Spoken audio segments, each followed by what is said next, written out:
Olá, Antônio, tudo bem? Hoje, no Campeando as Origens, nós vamos conversar sobre o que aconteceu com as reduções jesuítico-guarani depois da Guerra Guaranítica, não é mesmo? Sabe, muita gente imagina que depois da derrota guarani, em 1756, os povoados missioneiros desapareceram imediatamente. Pois é, Antônio, a minha primeira pergunta é esta. As reduções jesuítico-guarani acabaram mesmo logo depois da Guerra Guaranítica? Olá, Matilde. Não, essa é uma ideia bastante comum, mas historicamente imprecisa. A Guerra Guaranítica foi sem dúvida um acontecimento decisivo, doloroso e traumático, especialmente para os 7 povos das missões. Mas ela não significou o fim imediato dos povoados missioneiros. É importante lembrar que o conjunto missioneiro era muito maior do que os 7 povos. Havia reduções no atual Paraguai, na atual Argentina e também no lado oriental do Rio Uruguai. As reduções localizadas a oeste do Rio Uruguai, nos atuais territórios argentino e paraguaio, continuaram funcionando normalmente até a expulsão dos jesuítas. Já os 7 povos viveram uma situação mais conturbada, porque foram diretamente atingidos pelo Tratado de Madrid de 1750. Para os reis e diplomatas europeus, o tratado estabelecia uma troca territorial, mas como vimos em outro episódio, para os guarani missioneiros, isso significava outra coisa: abandonar as terras, igrejas, roças, estâncias, cemitérios, imagens religiosas, oficinas e também os seus lugares de memória. Era perder um mundo construído ao longo de mais de 100 anos. E a guerra, portanto, nasce dessa tensão. Os Guarani não aceitariam facilmente a ordem de deixar seus povoados. Além do mais, eles se viam como vassalos do rei da Espanha, cristãos, trabalhadores e defensores daquela fronteira. Por isso, muitos entenderam que o rei estava rompendo um pacto antigo. Depois da derrota de 1756, os povoados orientais foram ocupados. Houve mortes, fugas, deslocamentos, empobrecimento e desorganização. Mas as reduções não desapareceram, elas continuaram existindo, embora profundamente abaladas. O verdadeiro rompimento, e o rompimento mais profundo, viria depois com a expulsão dos jesuítas em 1767 e 1768. Sei, mas depois da derrota guarani, em 1756, o que aconteceu, assim, concretamente com os povoados missioneiros orientais? E os jesuítas? Eles saíram? Os guarani retornaram? Matilde, depois da derrota de 1756, os 7 povos entraram em um período de grande instabilidade. Houve ocupação militar, fuga de famílias, deslocamentos forçados e perda de rebanhos e bens. Alguns Guarani foram levados ou tentaram se estabelecer em outros locais, especialmente na margem ocidental do Rio Uruguai. Outros se dispersaram pelos campos, pelas matas, pelas estâncias e áreas próximas. Outros ainda permaneceram ou retornaram aos seus povoados de origem. Esse período de 1756 e 1761 é muito importante porque mostra que a história não se encerra na batalha. A derrota militar desorganizou a vida missioneira, mas não exterminou de imediato os povoados missioneiros. As igrejas continuavam ali, assim como as praças, as casas, os cabildos, os caminhos e também os vínculos de pertencimento.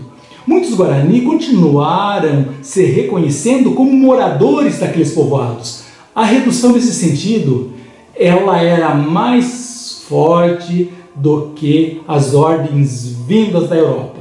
Os jesuítas também viveram um momento conturbado. Em algumas circunstâncias, precisaram se afastar dos povoados orientais. Em outras, tentaram acompanhar os deslocamentos ou mediar a situação. Sobre eles pesava a suspeita de que teriam incentivado a resistência guarani.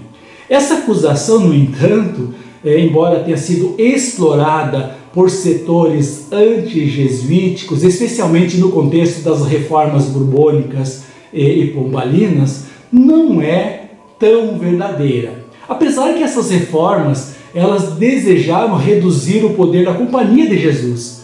Mas, efetivamente, a virada de chave veio em 1761 com o Tratado de El Pardo. Esse tratado que anulou o Tratado de Madrid, ou seja, anulava a troca territorial que havia provocado a guerra. E isso fez com que os 7 povos deixassem de ser juridicamente entregues a Portugal e permanecessem sob o domínio espanhol. Essa mudança determinou o retorno parcial dos guaranis às reduções orientais e também o retorno ou a retomada da presença jesuítica nesses povoados. Mas é preciso ter cuidado, esse retorno não significou uma volta plena ao tempo anterior à guerra. A situação era outra. Havia traumas, mortes, desconfianças, perdas econômicas e enfraquecimento político. A antiga aliança entre guaranis, jesuítas e coroa espanhola estava profundamente abalada. Ainda assim, entre 1761 e 1767, podemos falar em uma nova espécie de restauração, embora que precária, das reduções orientais. Portanto, sim, os guarani retornaram em parte. Sim, os jesuítas também reassumiram funções. E sim, os povoados continuaram existindo, mas já não eram exatamente os mesmos. A guerra havia revelado que a segurança do mundo missioneiro dependia de decisões tomadas muito longe dali, nas cortes europeias, e que os interesses dos povos guarani podiam ser sacrificados em nome da diplomacia e dos interesses imperiais. Interessante.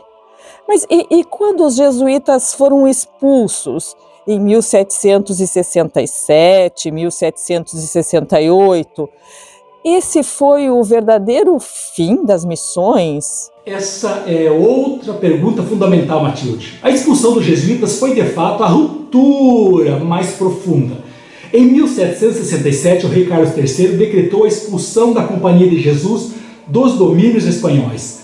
Nas missões Guarani, a ordem foi executada em 1768. Os padres jesuítas foram retirados dos 30 povoados, tanto dos povoados ocidentais quanto dos orientais.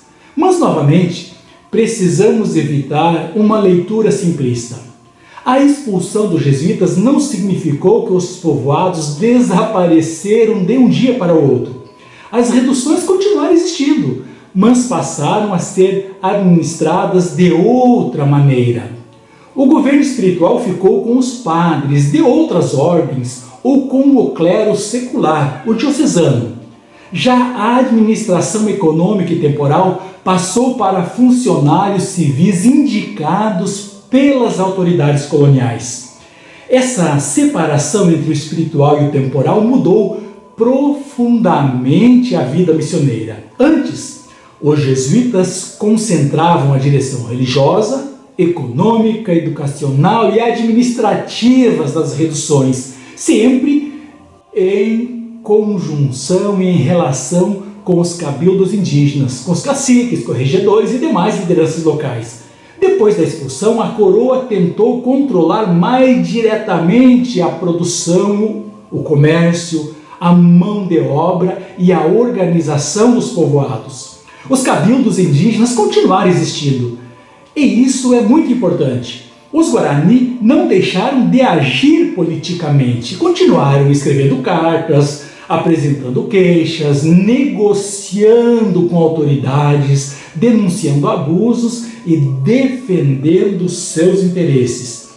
Mas o novo sistema abriu espaço para muitos conflitos. Administradores civis exploravam a produção. Religiosos disputavam a autoridade. funcionários coloniais interferiam na vida interna dos povoados e muitos indígenas fugiam ou buscavam outras formas de sobrevivência. Assim, eu diria que a expulsão dos jesuítas não foi o fim físico imediato das reduções, mas foi o fim do sistema jesuítico-guarani como ele havia funcionado até então. A partir daí, as antigas missões entraram em um processo de declínio progressivo. Continuaram como comunidades indígenas cristãs, mas submetidas a um novo regime de poder mais centralizado, mais burocrático e frequentemente mais explorador. Depois vieram novas reformas, novos tratados e novas disputas fronteiriças. O Tratado de Santo Ildefonso, em 1777, manteve a região missioneira como espaço estratégico. Nas décadas finais do século XVIII, as reduções ainda existiam, mas cada vez mais fragilizadas. Em 1801, as missões orientais foram ocupadas definitivamente pelos luso-brasileiros, encerrando outro capítulo dessa longa história. Essa história é incrível. Sempre temos coisas novas para ficar conhecendo, não é mesmo, Antônio?